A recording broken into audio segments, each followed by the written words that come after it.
Hello students આનું ગુજરાતી શું થશે? હનુમાને વર્ણવેલા રામના સમાચાર. બરાબર, હનુમાન છે એ રામના જે સમાચાર વર્ણવે છે, બરાબર, એની વાત આપણે આ કાવ્યની અંદર જોવાની છે. હાજર ઘણા છો, તમારે આન્સર આપવાના છે. બરાબર, વચ્ચે વચ્ચે જ્યારે હું પૂછું છું ત્યારે તમારે બોલવાનું છે. બરાબર, તમે લોકો કાંઈ બોલતા નથી એટલે આપણને ખ્યાલ ન આવે કોને કેટલું આવડ્યું. બરાબર, એટલે દરેક જે છે એ જે બાબતો જે છે એની અંદર તમે ભાગ લ્યો. બરાબર, આપણે શરૂઆતમાં સમજ્યા હતા પ્રસ્તાવમાંના કે વાલ્મીકી રચિત જે રામાયણ છે એની અંદર જે સુંદરકાંડ એની અંદરથી આ કાવ્ય લીધેલું છે. હનુમાન છે એ દૂત બની અને સીતાની પાસે જાય છે અને રામના જીવનની જે કાંઈ પણ અત્યાર સુધીની ઘટનાઓ બની છે એનું સંક્ષેપમાં એટલે કે ટૂંકમાં વર્ણન કરે છે. એ શ્લોક આપણને અહીંયા આપેલા છે. આ ઘટના ખાસ યાદ રાખવાની છે. થાય છે એવું કે ઘટનાક્રમ યાદ ન હોય અથવા તો પ્રસ્તાવનામાં ધ્યાન ન હોય તો આપણે જે ક્વેશ્ચન પૂછ્યો હોય, બરાબર, તો પછી તમને એવું થાય કે આવું તો કંઈ આવતું જ નથી. બરાબર, પણ જો તમે બરાબર પ્રસ્તાવના વાંચી હોય અથવા સમજ્યા હોય તો તમને તરત ખબર પડી જાય કે આ પ્રશ્ન ક્યાંથી આવેલો છે. બરાબર, એ ઉપરાંત આપણે સમજ્યા હતા શરૂઆતમાં કે રામના ગુણો. બરાબર, પછી આપણે આ દ્રશ્ય જોયું હતું કે સીતા ને હનુમાન જે છે એ મળે છે અશોક વાટિકામાં. એને રામની વીંટી છે એ આપે છે કે જેથી કરી અને સીતાને હનુમાન ઉપર વિશ્વાસ રહે કે ભાઈ આ રામે મોકલેલા જ છે. એ ઉપરાંત ત્રીજા શ્લોકની અંદર પણ રામના ગુણો. ચોથા શ્લોક જે છે એની અંદર આપણે જોયું તે પ્રમાણે કે રામ છે એ વૃદ્ધ પિતાના કહેવાથી વનમાં ગયા. બરાબર, કોની સાથે? તો કે સીતા અને લક્ષ્મણ સાથે. પાંચમા શ્લોકની અંદર આપણે સમજ્યા એ પ્રમાણે કે ઘણા શૂરવીર રાક્ષસોને હણી નાખ્યા, મારી નાખ્યા. એમાં ખરદૂષણ નામના રાક્ષસ છે એનો પણ સમાવેશ થાય છે. ખરદૂષણને પણ મારી નાખ્યા.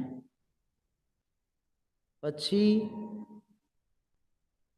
રામ જ્યારે દેવી સીતાને શોધતા હતા ત્યારે એને સુગ્રીવ નામનો એક વાનર મિત્ર, બરાબર, સુગ્રીવ વાનર મિત્ર એને પ્રાપ્ત થયો અને રામ જે છે એણે વાલીને હણી નાખ્યો અને સુગ્રીવને રાજ્ય સોંપી દીધું. એ 9મા શ્લોકની અંદર આપણે જોયું હતું. સુગ્રીવ મહાત્મા સુગ્રીવને રાજ્ય સોંપી દીધું. અને 10મો શ્લોક જે છે ત્યાંથી આપણે બાકી છે તો ત્યાંથી જોઈએ. બરાબર, આપણે 9મા શ્લોકમાં છેલ્લે એવું સમજ્યા હતા કે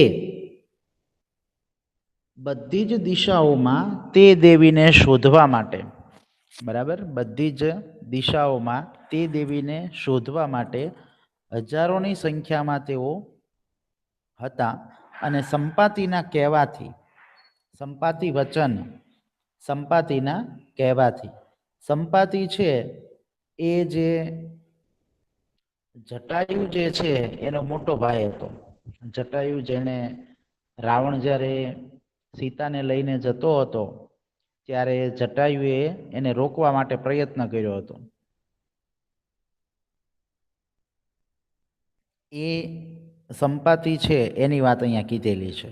એ સંપાતિના કહેવાથી એ 100 યોજન સુધી ફેલાઈ ગયા, 100 યોજન સુધી ફેલાઈ જાય છે.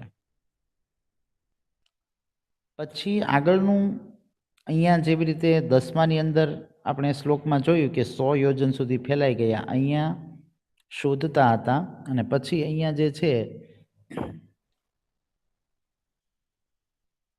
જેવી રીતે 10મા શ્લોકમાં વર્ણન કરેલું છે કે બધી દિશાઓમાં હજારોની સંખ્યામાં ફેલાઈ ગયા.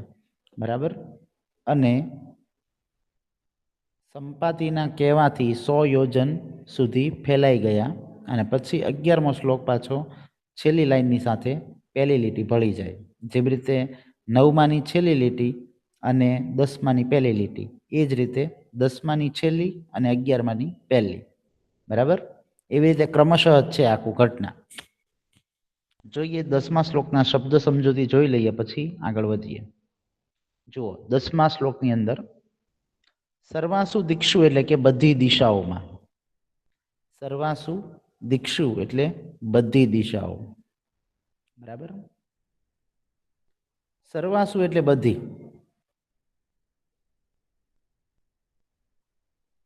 તામદેવી, તામદેવી એટલે કે તે દેવી. બરાબર? તામ દેવી, તે દેવીને. સહસ્ત્રશઃ, સહસ્ત્રશઃ એ શબ્દનો અર્થ થાય છે હજારોની સંખ્યામાં. હજારોની સંખ્યામાં. બરાબર?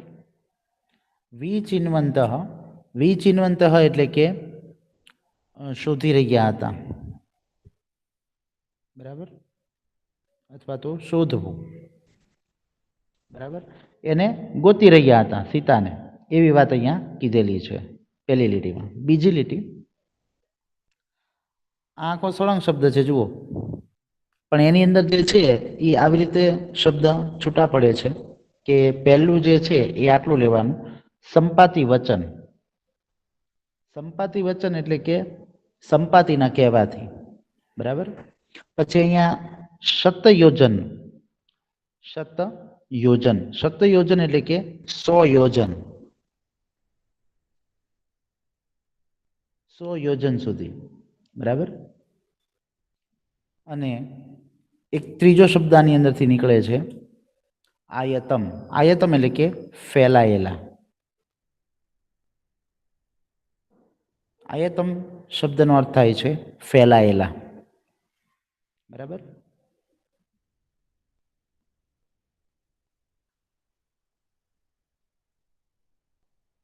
તો આ શબ્દ તમને ખ્યાલ આવી ગયો હશે 10માના. હવે એનું ભાષાંતર જોઈ લઈએ 10માનું. જો અહીંયાથી સ્ટાર્ટ કરવાનું કે બધી દિશાઓમાં. બરાબર? બધી દિશાઓમાં તામદેવી, તામદેવી એટલે કે તે દેવીને સહસ્રશઃ હજારોની સંખ્યામાં વિચિન્વંત, વિચિન્વંત એટલે કે શોધતા હતા. બધી દિશાઓમાં તે દેવીને હજારોની સંખ્યામાં શોધતા હતા.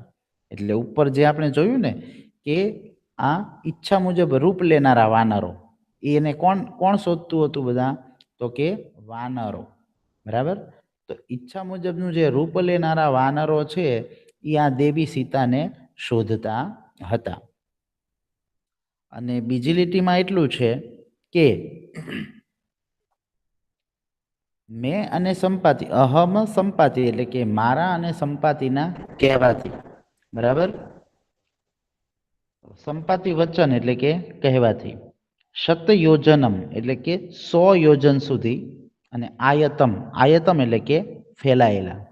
100 યોજન સુધી એ વાનરો ફેલાઈ ગયા હતા એમ. અને પછી 11માની અંદર અહીંયાથી સ્ટાર્ટ થાય કે તે વિશાળ આંખોવાળી સીતાને કારણે મેં સમુદ્રને પાર કર્યો. બરાબર? એ વાત પોતે હનુમાન એમ કહે છે કે મેં સમુદ્રને પાર કર્યો, એટલે કે હનુમાન પોતે. બરાબર? એવું કહે છે કે મેં સમુદ્રને પાર કર્યો.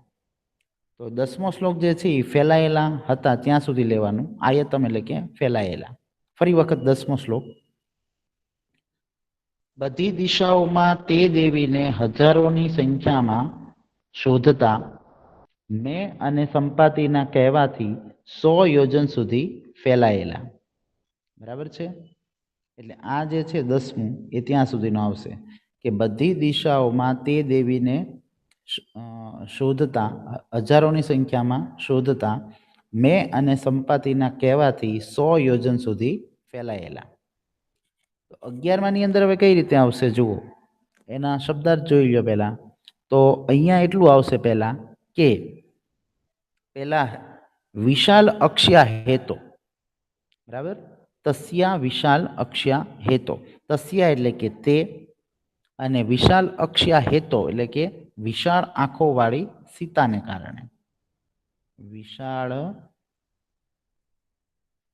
આંખો વાળી, બરાબર, સીતાને લીધે અથવા સીતાને કારણે, વિશાળ આંખો વાળી સીતાને કારણે.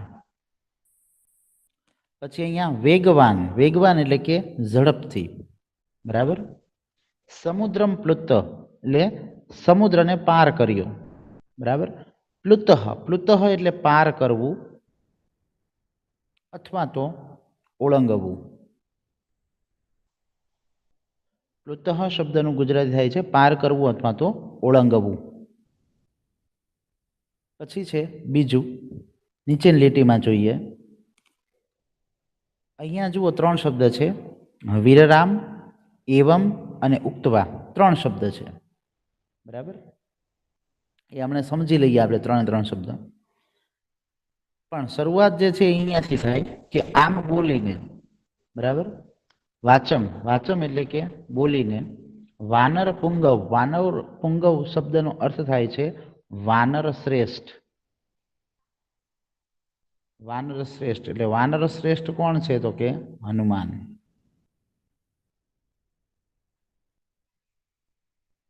આમ બોલીને વાનર શ્રેષ્ઠ હનુમાન, અને અહીંયા પછી વીરરામ શબ્દ લગાડવાનો એટલે કે અટકી જાય છે, બરાબર.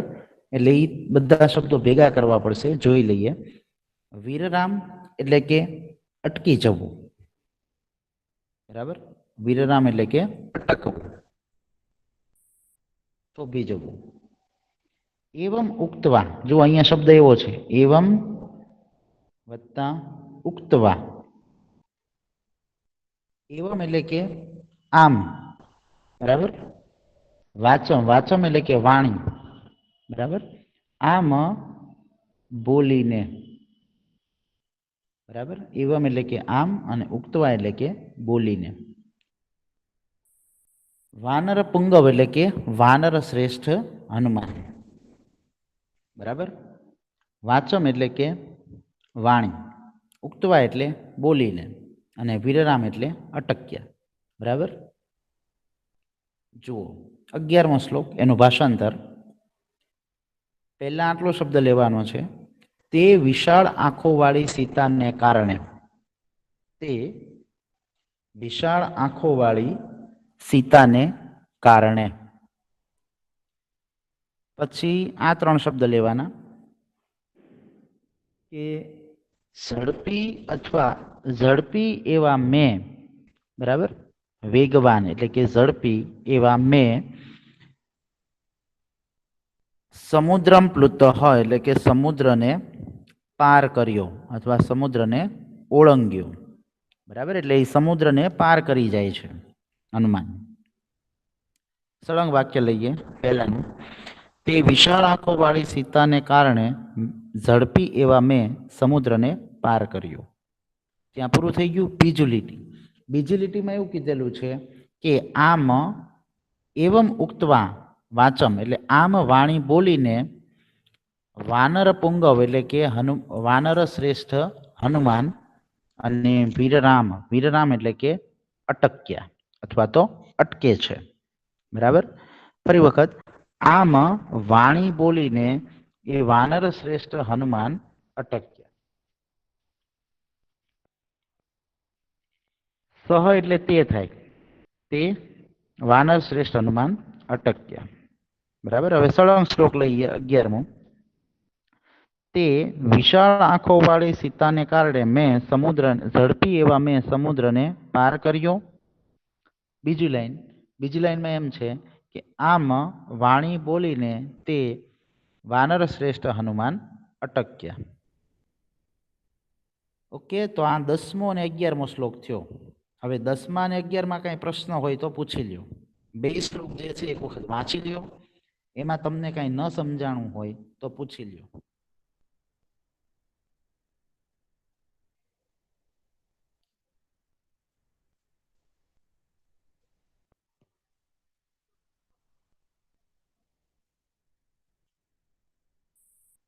દસમો અને 11મો શ્લોક, એની અંદર કોઈને કાંઈ ન સમજાણું હોય તો પૂછી લ્યો.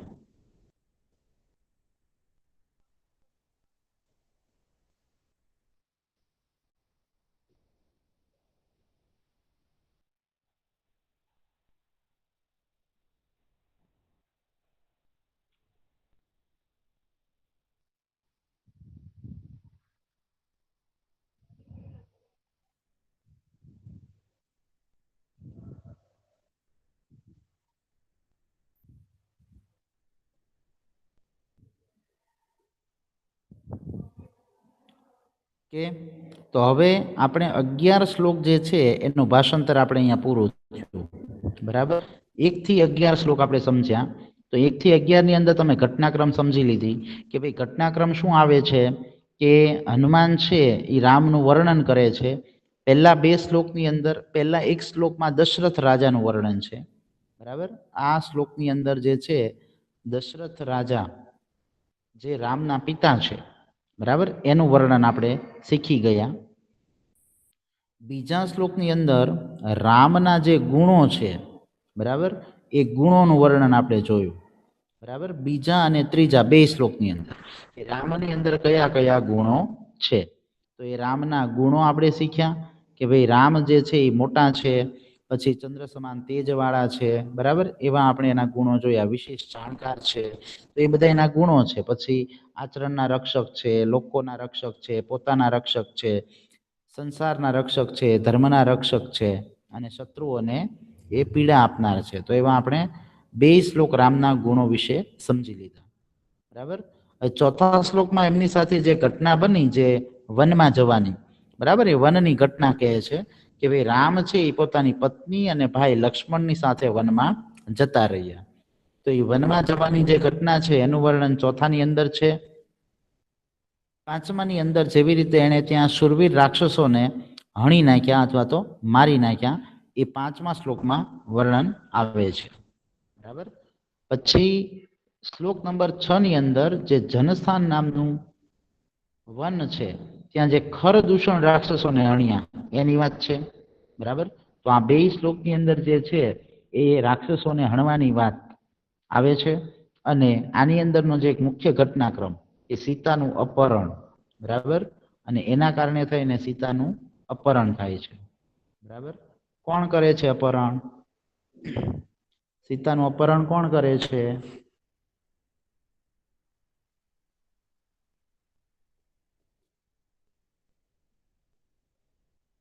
બરાબર, રાવણ દ્વારા સીતાનું અપહરણ થાય છે. તો રાવણ સીતાનું અપહરણ કરે છે. અને પછી જે અહીંયા 7માની અંદર ઘટનાક્રમ આપેલો છે કે સીતાને જ્યારે શોધતા હતા ત્યારે રામ જે છે એને 8મા શ્લોકની અંદર વાત કરી છે, સુગ્રીવ નામનો વાનર મિત્ર મળે છે. સુગ્રીવ નામનો જે મિત્ર મળ્યો એની વાત આવે છે. પછી સુગ્રીવ જે છે એમણે સુગ્રીવને મદદ કરી અને સુગ્રીવે રામને મદદ કરી. અને પછી ઈચ્છા મુજબનું રૂપ લેનારા વાનરો છે એ સીતાને શોધવાનો પ્રયત્ન કર્યો. તો 9મા અને 10માની અંદર એ વર્ણન છે, બરાબર, કે સીતાને શોધવા માટે થઈને હજારોની સંખ્યામાં એ લોકો જંગલમાં ફેલાઈ ગયા. અને પછી સંપાતિની વાત આવે છે. સંપાતિના કહેવાથી કે ભાઈ એણે ઘટનાક્રમ જોયેલું છે, બરાબર, અને એના કારણે થઈને હવે એ લોકોને ખ્યાલ આવી ગયો કે ભાઈ એ લંકાની અંદર છે. તો હનુમાન છે એ સમુદ્ર ઓળંગી અને લંકાની અંદર જાય છે અશોક વાટિકામાં. અને ત્યાં એવું કહે છે, આટલું બોલી અને એ વાનર પુંગવ એટલે કે વાનર શ્રેષ્ઠ અટકે છે, બરાબર. તો આ જે છે એ 11 શ્લોકનો ઘટનાક્રમ થઈ ગયો, બરાબર. હવે એની અંદર કોઈને કાંઈ ન સમજાણું હોય, ભાષાંતર છે, ઘટનાક્રમ છે, શબ્દ છે, તો પૂછી લ્યો, બરાબર.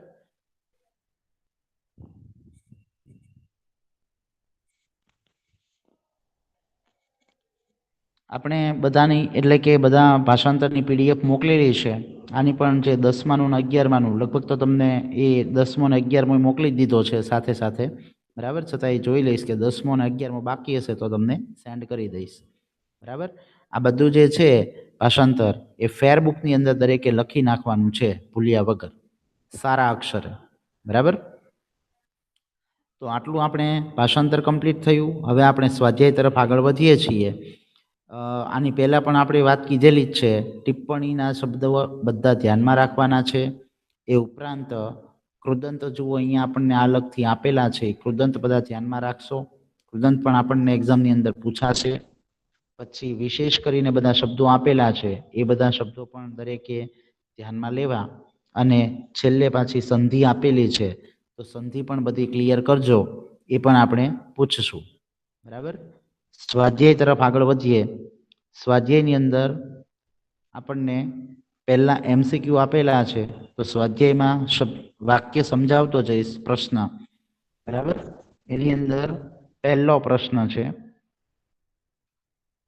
MCQ ની અંદર કે રામ વૃત્તાંતમ કહ વર્ણયતિ, રામનું વર્ણન કોણ કરે છે? જેને સર આન્સર કહું? ખબર છે બોલે. હા બોલો. હનુમાન. હનુમાન. ઓકે, સરસ, વેરી ગુડ, બરાબર છે, ખૂબ સરસ. હનુમાન વર્ણન કરે છે, બરાબર. રામ વૃત્તાંત એટલે રામના જે સમાચાર છે એનું વર્ણન કોણ કરે છે? તો કે હનુમાન. બીજું છે તારાધીપ કહ, બરાબર, એટલે કે તારાઓના અધિપતિ, બરાબર, કોણ છે? તારાઓનો અધિપતિ કોણ છે? જો એક વાત સમજી લો કે અહીંયા આપણને તારાધીપ શબ્દ આપેલો છે કે તારાઓનો અધિપતિ, એટલે તારાઓના અધિપતિમાં કોણ આવશે? ચંદ્ર આવશે, બરાબર. આપણને જે શબ્દ આપેલો છે ને એ આમ રામ માટે આપેલો છે, અહીંયા રામ પણ ઓપ્શન છે, પણ તારાધીપ નિભ આનંદ એવો શબ્દ હોય કે તારાઓના અધિપતિ ચંદ્ર જેવા, એવો આખો શબ્દ આપેલો હોય ને તો રામ શબ્દ આવશે. પણ અહીંયા આપણને ખાલી એટલું જ આપેલું છે કે તારાઓનો અધિપતિ કોણ, એટલે તારાઓમાં કોણ? તો કે ચંદ્ર, બરાબર. એટલે આપણે આની અંદર જવાબમાં લખશું ચંદ્ર. પછી છે ત્રીજું કામરૂપિણ કે આસન, એટલે ઈચ્છા મુજબનું રૂપ લેનારા, અહીંયા આપણને ઓપ્શન આપેલો છે કે કોણ હતા?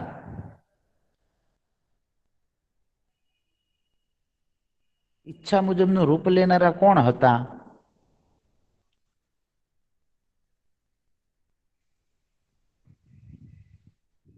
જેને આવડે છે આન્સર બોલે. ઈચ્છા મુજબનું રૂપ લેનારા કોણ હતા? રાક્ષસો હતા, દેવો હતા, વાનરો હતા કે અરણ્યવાસી એટલે જંગલવાસીઓ હતા? વાનર. વાનર. હવે જો સરસ, આમ જુઓ તો આપણે બે જે છે ને એની અંદર કામરૂપિણી શબ્દ આપેલો છે, બરાબર.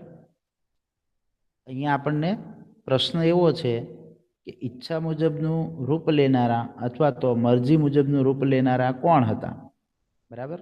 તો બે ઓપ્શન આવશે, રાક્ષસો પણ અને વાનરો પણ, બરાબર. અને આમ જુઓ, કારણ કે જો આપણને તમે ઉપર જોશો તો રાક્ષસ માટે પણ એ શબ્દ વાપરેલો છે અને વાનરો માટે પણ એ શબ્દ વાપરેલો છે, બરાબર. આપણે ઓપ્શનની અંદર ગમે એક જ હશે, એટલે એ તમે ચિંતા ન કરો, બેમાંથી જે લખો એ સાચું પડશે.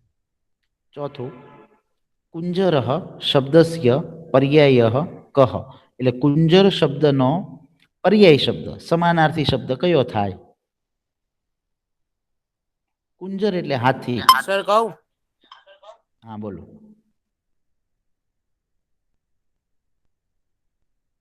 બોલો. સર પર્યાય ગજ. શબ્દ કયો? ગજ. સરસ, વેરી ગુડ. જો કુજનમ તો આવે નહીં, બરાબર, કંકર પણ નો આવે અને કાક એટલે કાગડો થાય, બરાબર. તો ગજ સાચો જવાબ છે. ગજ એટલે પણ હાથી થાય, બરાબર. એટલે આપણો જવાબ છે ગજ. ત્રીજું, સોરી પાંચમું, આયતમ શબ્દસ્ય કહ અર્થ, આયતમ શબ્દનો અર્થ શું થાય? બરાબર, એવો અહીંયા આપણને પ્રશ્ન પૂછેલો છે. આયતમ વિસ્તૃત. વિસ્તૃત. સરસ, બરાબર છે, વેરી ગુડ. વિસ્તૃત. વિસ્તૃત. આયતમ એટલે પણ ફેલાયેલા અને વિસ્તૃત એટલે પણ ફેલાયેલું, બરાબર, વેરી ગુડ. છઠ્ઠું, જાનકી કેન અપયતા, એટલે કે સીતાનું અપહરણ કોણે કર્યું? રાવણ. બરાબર છે, સરસ, વેરી ગુડ, રાવણે, બરાબર છે, વેરી ગુડ. તો આમની અંદર જવાબ આવશે રાવણ કે સીતા. અહીંયા કદાચ જાનકી આપેલું હોય કે સીતા આપેલું હોય, બરાબર, પણ અપહરણની અંદર કોણ આવશે? તો કે રાવણ, એટલે કે રાવણ. હવે અનુનાસિક પદ આપણને આપેલા છે બીજાની અંદર, એ આપણે જો કે અત્યારે પૂછતા તો નથી, પણ તમને એક થોડુંક સમજાવી દઉં કે એની અંદર અનુનાસિકની અંદર આમ તો તમે 8મા ધોરણની અંદર પહેલા સેમેસ્ટરની અંદર આ કોષ્ટક તમે શીખી ગયા છો, અનુનાસિક વાળું જે તમારે વર્ણવાળું કોષ્ટક આવતું, કે ભાઈ ક ખ ગ ઘ વાળું જે કોષ્ટક આવતું ને એ કંઠ્ય તાલવ્ય જે મૂર્ધન્ય દંત્ય અને ઓષ્ઠ્ય આ બધા પ્રકારો છે કક્કાના, બરાબર. ઉચ્ચારણ સ્થાનના કે ભાઈ ઉચ્ચારણ સ્થાન ક્યાંથી કયું ઉચ્ચારણ થાય શબ્દનું અક્ષરનું એ વર્ણન આપણને એમાં આપેલું હતું. એ આપણે અહીંયા સમજવાનું છે. અહીંયા આપણને શું કીધું છે? અનુનાસિક પરસ વર્ણત્વેન પરિવર્ત્ય લિખત, બરાબર. એટલે અનુનાસિકને પાછળના જે સવર્ણ રૂપ છે એને બદલીને લખવાના છે. હવે કઈ રીતે છે તમે સમજી લો કે અહીંયા આપણને શું કીધું છે? જો શબ્દ એવો આપ્યો છે આપણને ઉદાહરણ તરીકે, અહીંયા જો ક વર્ગ જે છે એનો અનુનાસિક લગાડવાનો. કોને? તો કે પુંગવ શબ્દમાં. તો ક વર્ગનો અનુનાસિક જે છે ને એ અહીંયા તમે જોઈ શકો છો કે પુંગવ આ રીતે લગાડેલું છે, બરાબર. તમે આ રીતે પણ લખી શકો. જો અહીંયા પુંગવ શબ્દ ઉપર જ આપણે સમજીએ. આ રીતે પણ લગાડી શકો અને આ રીતે પણ શબ્દ બની શકે.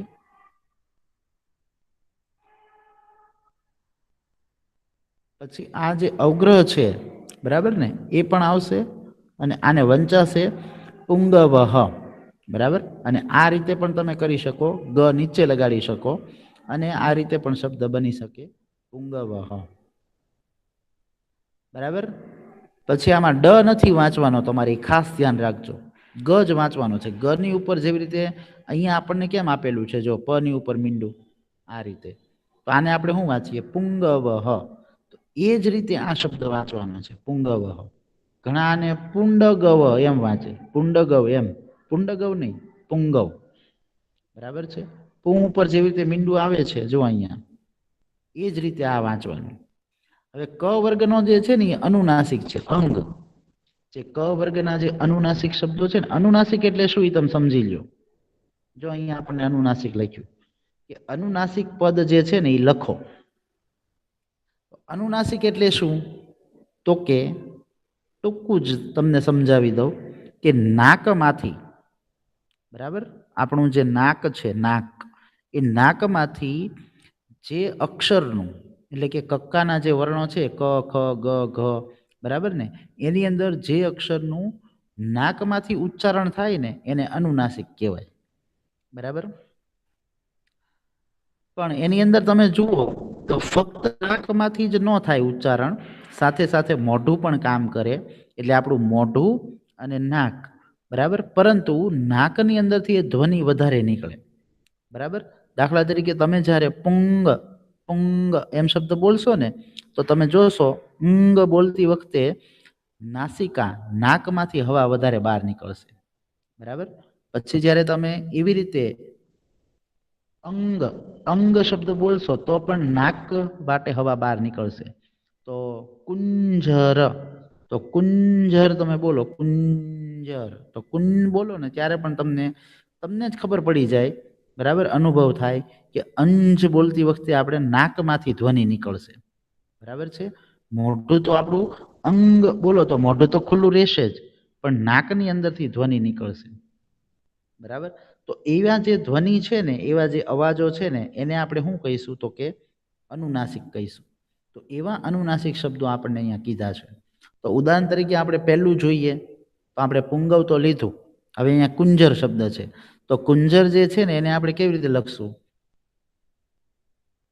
તો આપણે જેવી રીતે અમને શીખ્યા એ પ્રમાણે આ રીતે લખશું, બરાબર. કુંજર, તો કુંજર. તો આની અંદરનો જે છે, બરાબર, ક વર્ગનો અનુનાસિક આ થયો, બરાબર. અને અંગ વંચાય કુંજર, બરાબર. પછી અહીંયા જુઓ બીજું અભિસંધ આપેલું છે, તો એના ઉપર અભિસંધ ઉપર મીંડું કરેલું છે. હવે એને મારે જો છે બીજી રીતે લખવું હોય, બરાબર, વર્ણ બદલાવીને, તો આ રીતે હું લખી શકું, અભિસંધ, અભિસંધ. ન લગાડી દીધો મેં, ન લગાડી દીધો એટલે મીંડું નીકળી ગયું, બરાબર. લખાય બે રીતે, બરાબર, અભિસંધ, બરાબર છે. ન લગાડી દીધું તો એમાં ન થઈ ગયો, ન વર્ણનો, સોરી, ન જે છે ને એની અંદર આવ્યો. હવે વર્ણ કયો એમાં લાગુ પડે એ તમને કહી દઉં. અભિસંધમાં વર્ણ છે ને એમાં ત લાગુ પડે. તમે જ્યારે તથ દધ ના બોલો છો, દાખલા તરીકે ત, થ, દ, ધ અને ન. તો જો તથ દધ ન તમે બોલો જ્યારે પણ, ત્યારે આ વર્ણ હોય ને જે પહેલો, એનો જે છેલ્લો વર્ણ કયો આપણે લગાડ્યો? તો કે ન લગાડ્યો. તો અભિસંધ તમે લગાડ્યું ને, તો એ કયા વર્ગનો થયો? તો કે ત વર્ગનો થયો. બરાબર છે? ત વર્ગનો આ પ્રત્યય થયો. કયો? તો કે ન. જે વર્ણનો લાગ્યો હોય દરેકની અંદર અહીંયા 1 2 3 4 ને 5 આવી રીતે 5 વર્ણો આપેલા હોય. બરાબર છે? તો આની અંદર કેવી રીતે ક વર્ગનો લાગ્યો? બરાબર છે? તો આની અંદર કયા વર્ગનો લાગ્યો? ત વર્ગનો. બરાબર છે? પછી હજી તમે એકાદ ઉદાહરણ જોશો એટલે તમને ખ્યાલ આવી જશે. બરાબર છે? દાખલા તરીકે વંચયિત્વા શબ્દ છે. તો વંચયિત્વાને આપણે કઈ રીતે લખશું? તો કે વંચયિત્વા. બરાબર? આખો શબ્દ એમનામ જ રહે, પણ આ જે ઉપર મીંડું હતું ને એનું આપણે અંગ કરી નાખ્યું. વંચયિત્વા એવી રીતે શબ્દ આવશે. બરાબર? કયા વર્ગનો આવશે? તો કે ચ વર્ગનો. ચ છ જ ઝ અંગ. બરાબર? ચ છ જ ઝ ન્ય ઈ જે છે ને એના કારણે થઈને ચ છ જ ઝ અને ન્ય. બરાબર? તો આ બધા જે છે ને એ કયા વર્ગનો થયો? પહેલો કયો છે? ચ. તો આ ચ વર્ગના વ્યંજનો થઈ ગયા ચારે ચાર. પહેલો જે વર્ણ હોય ને એ વર્ગના એ વ્યંજનો ગણાય. તો આ જે છે ને શેનો થઈ ગયો? તો કે ચ વર્ગનો. બરાબર? પછી અહીંયા પુરમજય. તો પુરંજય શબ્દ જે છે એની અંદર પણ ચ વર્ગ જ આવશે, લખાશે આ રીતે પુરંજય. આ આપણને પૂછાતું નથી, તમારી જાણકારી માટે છે. પુરંજય. બરાબર? તો આ પણ ચ વર્ગનો જ વ્યંજન થયો. ચ વર્ગનો. બરાબર? એવી રીતે અહીંયા આપણને આપેલું છે સંદિષ્ટ. તો સંદિષ્ટ ત વર્ગનું થશે, કારણ કે ન આવશે. સંદિષ્ટ. બરાબર છે? તો શેનો છે? ત વર્ગનો. બરાબર છે? તો આ જે છે એ તમારે ધ્યાનમાં રાખવાનું છે. આપણે ઓલરેડી 8મા ધોરણની અંદર આવી ગયું છે. ઓકે, આગળ વધીએ. કૃદંતોના પ્રકાર. ચાલો, કોને આવડે છે? પહેલું શ્રુત્વા. એમાં કયું કૃદંત આવે? શ્રુત્વા સાવ સહેલું છે. જ્યારે પણ ત્વા અને ય હોય ત્યારે કયું કૃદંત હોય? સંબંધક ભૂત કૃદંત. બરાબર છે? અને જ્યારે પણ જેવી રીતે આપણે પહેલા સમજ્યા હતા એ પ્રમાણે તુમ પ્રત્યય લાગેલો હોય ત્યારે હંમેશા હેત્વર્થ કૃદંત થાય. હેત્વર્થ કૃદંત. હવે અહીંયા શ્રુત્વા છે તો કયું કૃદંત આવે? શ્રુત્વા છે તો કયું કૃદંત આવે? 8મા ધોરણમાં આવે છો. 8માના પહેલા સેમેસ્ટરની અંદર પણ આ શીખવાડી દીધું છે. અને તમારી સામે પ્રત્યય પણ છે. કયું આવે? હજી નથી ખ્યાલ આવ્યો? ત્વા પ્રત્યય આવે ત્યારે કયું કૃદંત આવે? સંબંધક ભૂત કૃદંત. આટલું જ નાના છોકરા નહીં આવડે, સામે લખેલું છે. બરાબર? સંબંધક ભૂત કૃદંત. પછી ઉક્તવા છે તો અહીંયા પણ શું છે? ત્વા. તો ત્વા છે તો કયું કૃદંત થશે? સંબંધક ભૂત કૃદંત. અને અહીંયા પણ શું છે? ત્વા.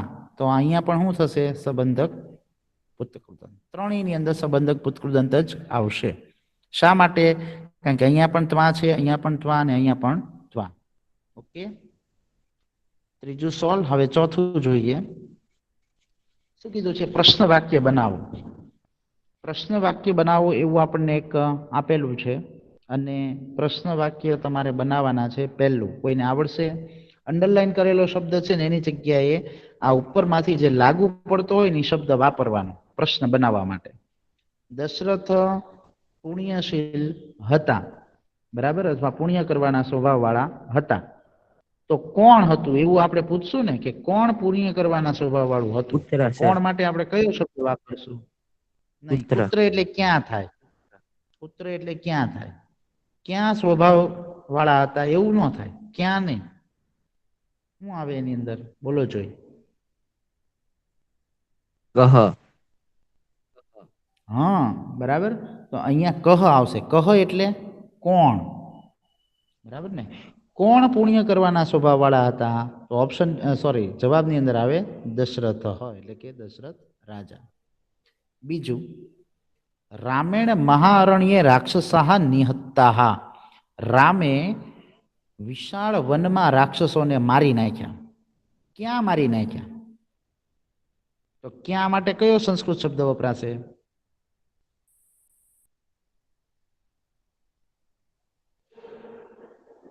પુત્ર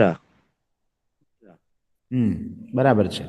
જો એક અહીંયા જે છે ને મહારણ્ય નીચે અંડરલાઈન આપેલી છે, કુત્ર એટલે ક્યાં આવશે કે રામે ક્યાં રાક્ષસોને મારી નાખ્યા? તો કે વિશાળ વનમાં મારી નાખ્યા. બરાબર. હવે આની અંદર જે છે એ ત્રીજો જુઓ કે સવીર એટલે કે તે વીરે વનમ પ્રવ્રજિત એટલે કે વનમાં ગયા. હવે આની અંદર જુઓ એક અંડરલાઈન આની અંદર વીરની નીચે આપવી જોઈએ. એટલે કે અહીંયા જે છે ને તમને સમજાવી દઉં, બીજું અને ત્રીજું બે બરાબર સમજો. આની નીચે છે ને એ હકીકતમાં અંડરલાઈન આપવી જોઈએ બીજાની અંદર. કઈ રીતે જો તમને સમજાવું. કોણે વિશાળ વનમાં રાક્ષસોને હણી નાખ્યા? એટલે કેન એટલે કોણે આવે, બરાબર. આપણને જો મહારણ્ય વાળું પૂછ્યું હોય ને તો પણ આપણે પુત્ર લખી શકીએ, પણ આપણને અહીંયા 3 જ ઓપ્શન આપેલા છે એટલા માટે થઈને ત્રણેયનો ઉપયોગ કરવાનો છે. બરાબર, એટલે બરાબર સમજો. તો મહારણ્ય હું કાઢી નાખું, બરાબર, તો આપણે ત્રણેયનો ઉપયોગ કરી શકીએ. અને રામાયણ નીચે અંડરલાઈન આવશે. બરાબર છે. અહીંયા પ્રિન્ટિંગ મિસ્ટેક છે. બરાબર. એટલે મહારણ્ય હું કાઢી નાખું તો રામાયણ નીચે અંડરલાઈન કરેલું હોય તો મારો ઓપ્શન જે છે ને એ આની અંદર કયો આવે? કોણે. કોણે વિશાળ વનમાં રાક્ષસોને હણી નાખ્યા? કોણે? તો કે રામે, જવાબની અંદર. બરાબર. અને આની અંદર જે છે ને હું કયું લગાડીશ? કુત્ર. તે વીર વનમાં ગયા અથવા વનમાં પ્રસ્થાન કર્યું. તો કુત્ર એટલે ક્યાં પ્રસ્થાન કર્યું? તો કે વનમાં. બરાબર. આ 3 ઓપ્શન બેસાડવા માટે થઈ અને રામાયણ નીચે અંડરલાઈન તમારે કરવી પડશે. બરાબર. એટલે એ બરાબર યાદ રાખી લેજો, રામાયણ નીચે અંડરલાઈન આવશે. બરાબર. રામાયણની અંદર જે શબ્દ જે છે એ આવશે કેન, અને ત્રીજા ઓપ્શનની અંદર શબ્દ આવશે પુત્ર. બરાબર. મહારણ્ય નીચે અંડરલાઈન નહીં આવે. ઓકે. તો અહીંયા જે છે એ આપણે સમજી લીધા 3 પ્રશ્ન. બરાબર. આપણે 4 પ્રશ્નો જોયા. બરાબર છે. સમય આપણો થઈ ગયો છે. બરાબર. 5મો પ્રશ્ન જે છે એ આપણે આવતા લેક્ચરમાં સમજશું. આવતીકાલે કે એક આપણે 5મો જ ખાલી બાકી રહેશે. બરાબર છે. બાકી બધું આપણે ભાષાંતર ને બધું કમ્પ્લીટ થઈ ગયું છે. સ્વાધ્યાય પણ કમ્પ્લીટ થઈ ગયો છે. બરાબર. એવું લાગે તો 5મો પ્રશ્ન જે છે એ જાતે લખવાની ટ્રાય કરજો. હું તમને સ્વાધ્યાય તો સેન્ડ કરી દઈશ. દરેક જણા જે છે એ ફેરબુકની અંદર ભાષાંતર અને સ્વાધ્યાય ભૂલ્યા વગર સારા અક્ષરે લખી નાખજો. બરાબર. 5મો પ્રશ્ન હું તમને સેન્ડ કરી દઈશ. 5મો પ્રશ્ન તમે ગોતીને રાખજો. આવતા લેક્ચરમાં આપણે એની ચર્ચા કરશું. બરાબર. એટલે આપણે જે છે ને એ વ્યાકરણની ચર્ચા પણ પૂરી થઈ જાય. બરાબર. વ્યાકરણ જે આપણે થોડુંક બાકી એટલે કે રિવિઝન કરવાનું છે. આપણે ઓલરેડી પહેલા સેમેસ્ટરની અંદર ચલાવી દીધું છે. એ જ આપણે અત્યારે પૂછાવાનું છે. એટલા માટે થઈ અને આ આપણે સોલ્વ કરશું એટલે આપણે જે વિભક્તિના રૂપો જે છે, બરાબર, એ પણ આરામથી સોલ્વ થઈ જશે. એટલે આની તમે પ્રેક્ટિસ થોડીક રાખજો. બરાબર. એના કોષ્ટક છે એ જરાક ધ્યાનમાં રાખજો. કોષ્ટકને ધ્યાનમાં રાખશો એટલે આપણે આ જે છે એ આરામથી આપણે સોલ્વ કરી શકશું. બરાબર છે. સ્વાધ્યાય હું તમને પીડીએફમાં સેન્ડ કરી દઈશ. દરેક જણા જે છે એ ફેરબુકની અંદર કમ્પ્લીટ લખી નાખજો. ઓકે.